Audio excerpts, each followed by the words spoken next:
பட்டியலில் எவ்வளவு தூரம் அந்த வாக்காளர்களுடைய பணி நிறைவு பெற்றிருக்கிறது என்பதை பார்த்து தேர்தல் ஆணையமே அதற்கான முடிவுகளை எடுத்துட்டு இருக்காங்க. அதனால இன்னைக்கு வரக்கூடியது எத்தனை தொகுதிகளில் 100% அது நிறைவு பெற்றிருக்குங்கிறத அந்த டேட்டா தேர்தல் ஆணையம் பார்த்து முடிவெடுக்க வேண்டும். திரு KN நேரு அவர்கள் மீதான குற்றச்சாட்டுகள் அப்படிங்கிறத வழக்கு பதிவு செய்ய வேண்டும் என அரசாங்கத்தினுடைய ஒரு அமைப்பே சொல்கின்ற பொழுது, அதை விட முக்கியமாக திமுக மந்திரிகள்லாம் காசு வாங்காம நேர்மையா தான் இருக்காங்கன்னா அவங்க இன்னுமா நம்பிட்டு இருக்காங்க மக்கள் நம்புவாங்கன்னு எப்படிங்க?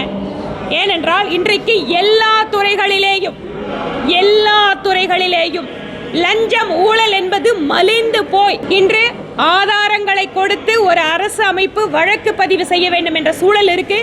இதுக்கப்புறம் மாநிலத்தோட முதலமைச்சர் போன கண்ணை மூடிட்டா உலகமே இருண்டு போகிற மாதிரி அவரை வச்சிருக்காங்க போல இருக்கு. அவர் பாவம் விவரமே தெரியாம இருக்காரு. அவர் கீழே இருக்கிற அமைச்சர்கள் என்னென்ன பண்ணிட்டு இருக்காங்கிற விவரம் கூட தெரியாம இருக்காரு.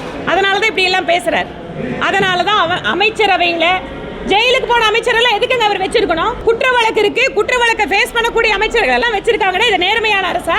திமுகவுக்கு நேர்மைக்கு என்னைக்காவது சம்பந்தம் இருந்திருக்கா? அதனால் எந்த அமைச்சர்கள் மீது, மாநில அமைச்சர்கள் மீது குற்றச்சாட்டுக்களை நீதிமன்றம் சரியான முறையில் விசாரணை செய்ய வேண்டும். மாநில அரசு அவங்க அதிகாரத்தில் இருக்கிறதால சில நேரங்களில் அதை மூடி மறைப்பதற்காக, மிரட்டுவதற்காக முடிவு செய்வார்கள். ஏனென்றால் இங்க இருக்கக்கூடிய பொறுப்பு முன்னாள் மந்திரி திரு செந்தில் பாலாஜி என்ன சொன்னாரு? ஆமா நான் காசு வாங்கிட்டு தான் வேலை கொடுத்தேன்னு சொன்னவருங்க.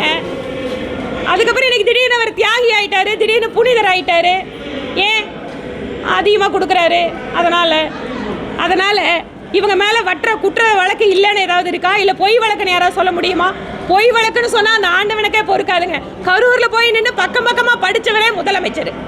இப்படிப்பட்ட அமைச்சர்கள் எல்லாம் வக்காலத்து வாங்குறாங்கன்னா மக்கள் அதை பார்த்து கொண்டிருக்கிறார்கள். மக்கள் தகுந்த பதிலை அளிப்பார்கள். ஆனால் இவ்வளவு ஒரு சீரியஸான குற்றச்சாட்டு வந்திருக்கின்ற அமைச்சரை இன்னும் அமைச்சரவையில் வைத்து திமுக அழகு பார்த்து கொண்டிருக்கிறது என்றால் அந்த ஊழலை அவர்கள் ஆதரிக்கிறார்கள் என்பதுதான் பொருள். ஆமா, எலெக்ஷன் வருது இல்ல, அதனால 3 மாசத்துல எப்படியெல்லாம் பெண்களை ஏமாத்த முடியும்னு பார்ப்பாங்க. தமிழ்நாட்டில் இருக்கக்கூடிய பெண்கள் வெல்லும் தமிழக பெண்கள் அப்படின்னு ஒரு மாநாடு நடத்தியிருக்காங்க சென்னையில். அதுல சிறப்பாக தமிழகத்திற்கு பங்காற்றிய பெண்களை எல்லாம் நாங்கள் அறிமுகப்படுத்துறோம்.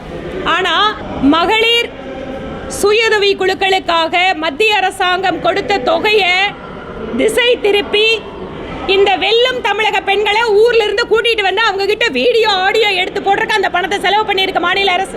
எந்த பெண்கள் தலை நிமிர்ந்து சொந்த காலில் நிற்க வேண்டும் என மத்தியிலே மோடி அவர்கள் அரசு தமிழ்நாட்டுக்கு அந்த தொகையை ஒதுக்கியதோ அந்த தொகையிலிருந்து கொஞ்சத்தை எடுத்து திராவிட மாடல் அரசை புகழ்ந்து பேசுவதற்காக பெண்களுக்கு அந்த தொகையை செலவு செய்து ஒரு டிராமா மாடலுக்கு அந்த பணத்தை இந்த கவர்மெண்ட் செலவு பண்ணிட்டு இருக்கு. அதனால அது மட்டும் இல்லைங்க, தமிழகத்தில் இருக்கக்கூடிய பெண் அதிகாரிகளை மேடையில் நிறுத்துறாங்களே, அந்த பெண் அதிகாரிகள் எல்லாம் திராவிட மாடல் ஆட்சியினால தான் வந்தாங்களா? என்ன அநியாயங்க! அந்த பெண் அதிகாரிகளை இந்த அரசு அவமானப்படுத்தி இருக்கிறது. அவர்களுடைய உழைப்பினால், அவர்கள் திறமையினால் பல்வேறு ஆண்டுகளுக்கு முன்பாக ஒரு அரசாங்கத்தினுடைய அதிகாரியாக வந்த பெண்களை எல்லாம் ஏதோ 5 வருஷம் இவங்க திராவிட முன்னேற்ற கழக ஆட்சியில தான் அந்த பெண்கள் எல்லாம் முன்னேறினாங்கன்னு ஒரு ஷோ காட்டிட்டு இருக்காங்க. இது அந்த பெண் அதிகாரிகளுடைய உழைப்பை, அவர்களுடைய திறமையை இந்த அரசு கொச்சைப்படுத்தி கொண்டிருக்கிறது.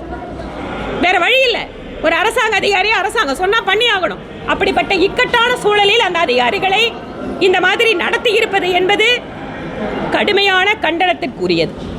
அதே மாதிரி சினிமா நட்சத்திரங்கள் இயக்குநர்களை இது போன்ற இதில் பயன்படுத்துறாங்க. நம்மளுடைய திட்டங்களை மக்கள் இது எந்த அளவுக்கு அவங்களுக்கு பயனுள்ளதாக இருக்கு?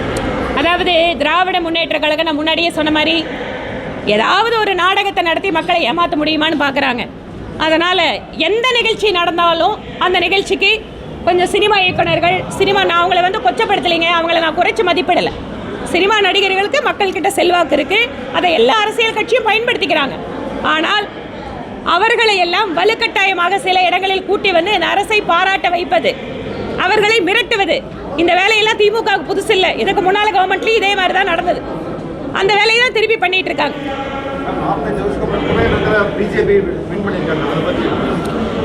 கேரளத்தில் இன்று மக்கள் பாரதிய ஜனதா கட்சி பக்கம் சிறிதாக தங்கள் ஆதரவை கொடுத்து கொண்டிருக்கிறார். அதிலும் குறிப்பாக அங்கே ஒரு டெமோக்ரஸி சிறுபான்மை மக்கள் அதிகமாக வசிக்கக்கூடிய மாநிலமாக இருந்தாலும் கூட கேரளத்திலே இன்று மத வேறுபாடுகளை தாண்டி இந்த நாடு முன்னேற வேண்டுமென்றால், கேரளா வளர்ச்சி பெற வேண்டுமென்றால் பிஜேபி முக்கியம் என்பதை கேரள மக்கள் உணர துவங்கிவிட்டார்கள். அதனோட ஆரம்ப கட்டமாக இன்னைக்கு ஒரு பெரிய ஒரு வெற்றியை திருவனந்தபுரத்தில் ஒரு வரலாற்று சாதனையை முதல் மேயரை கொடுத்துருக்காங்க. அவர்களுக்கு இந்த நேரத்தில் அவர்களுக்கும் கேரளத்தினுடைய பெண்கள் இந்த தேர்தலில் மிக முக்கிய பங்கு வகித்தார்கள். அதில் என்னோட மகளிர் அணியை சார்ந்த நிறைய பேர் ஜெயிச்சிருக்காங்க. அத்தனை பெண்களுக்கும் இந்த நேரத்தில் மகளிர் அணி தலைவர் என்கின்ற முறையில் என்னுடைய நன்றியை பாராட்டுகளையும் சேர்த்தே தெரிவித்துக் கொள்கிறேன்.